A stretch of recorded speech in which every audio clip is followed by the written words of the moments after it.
Two Shriji food. હું છું મનીષા ઠક્કર. આજે આપણે રેસ્ટોરન્ટ જેવું પનીર લબાબદાર ઘરે કેવી રીતે બનાવવું એ જોઈશું. તો ચાલો આને બનાવવાનું શરૂ કરીએ.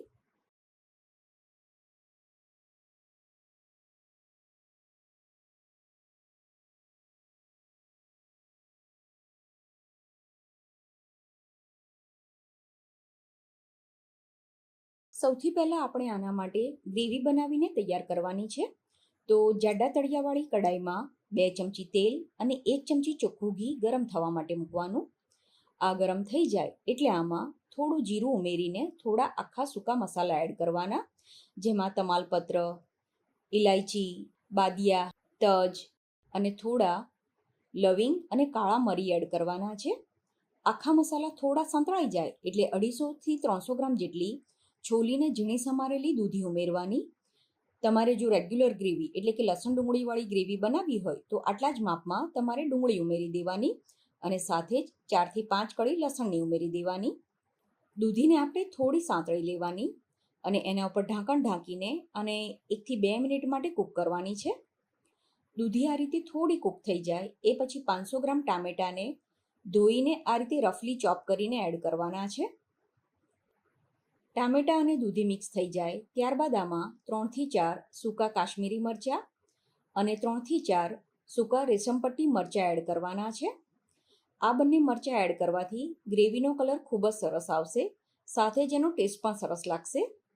આ સમયે જ આમાં મીઠું ઉમેરી દેવાનું છે, જેથી ટામેટા એકદમ સરસ રીતે પોચા થવા લાગશે. મીઠું મિક્સ થઈ જાય ત્યારબાદ આમાં લાલ મરચું, ધાણા જીરું અને હળદર ઉમેરી દેવાની અને બધા મસાલાને ગ્રેવીની સાથે સરસ રીતે મિક્સ કરી દેવાના છે. હવે આને ઢાંકીને 2 થી 3 મિનિટ માટે કૂક કરવાનું.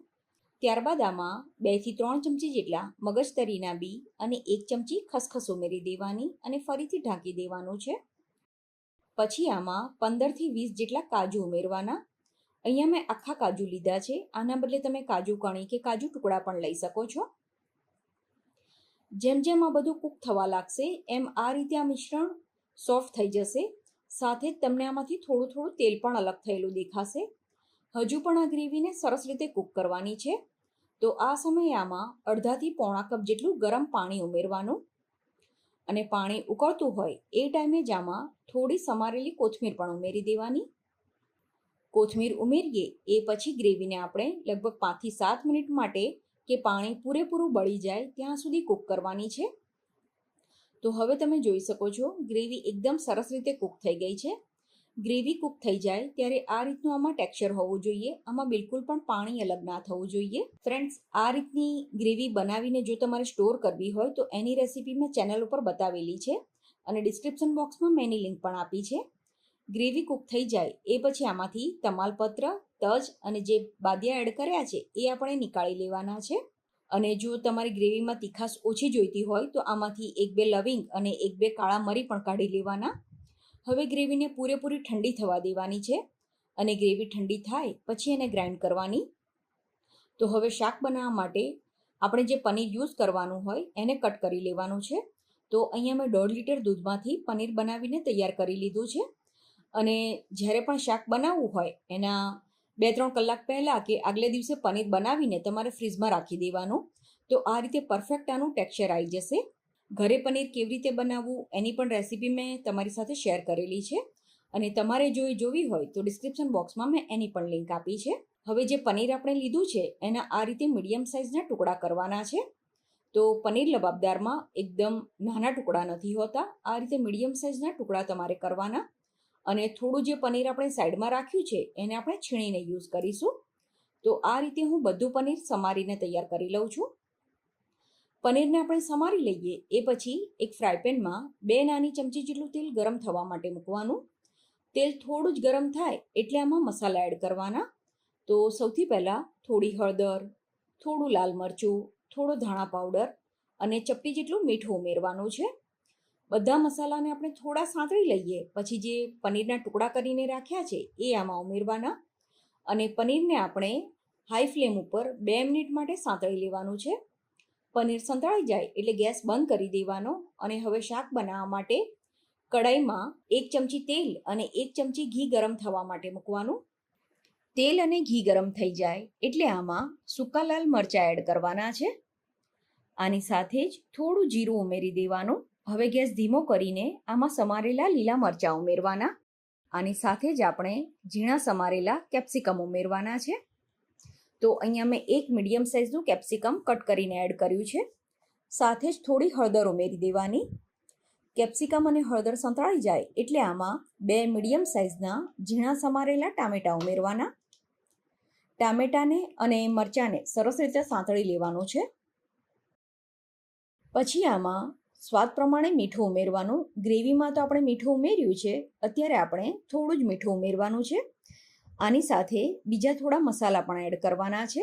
તો થોડું ધાણા જીરું અને 1 ચમચી લાલ મરચું એડ કરવાનું છે. તો અહીંયા મેં કાશ્મીરી મરચાંનો જ ઉપયોગ કર્યો છે. મસાલાને આપણે સરસ રીતે સાંતળી લેવાના. થોડી વાર પછી તમે જોશો તો આ રીતે આમાં તેલ અલગ થવા લાગ્યું હશે. તો જે ગ્રેવી આપણે મિક્સરમાં ગ્રાઇન્ડ કરીને રાખી હોય એ આમાં એડ કરવાની. અત્યારે મેં બધી ગ્રેવીનો ઉપયોગ કર્યો છે. તમારે જો બધી ગ્રેવી યુઝ ના કરવી હોય તો તમે એને ફ્રીઝમાં એરટાઇટ ડબ્બામાં ભરીને અઠવાડિયા સુધી સ્ટોર પણ કરી શકો છો. આટલી ગ્રેવીમાંથી તમે લગભગ 7થી 8 વ્યક્તિને સર્વ કરી શકો એટલું શાક બનીને તૈયાર થશે. ગ્રેવીને આપણે આની સાથે સરસ રીતે મિક્સ કરી દેવાની અને ગ્રેવી સરસ રીતે સંતળાઈ જાય ત્યારબાદ જે પનીર આપણે સાંતળીને રાખ્યું છે એ આમાં એડ કરી દેવાનું. હવે આ રીતે આપણે આને 2 થી 3 મિનિટ માટે કૂક કરવાનું છે.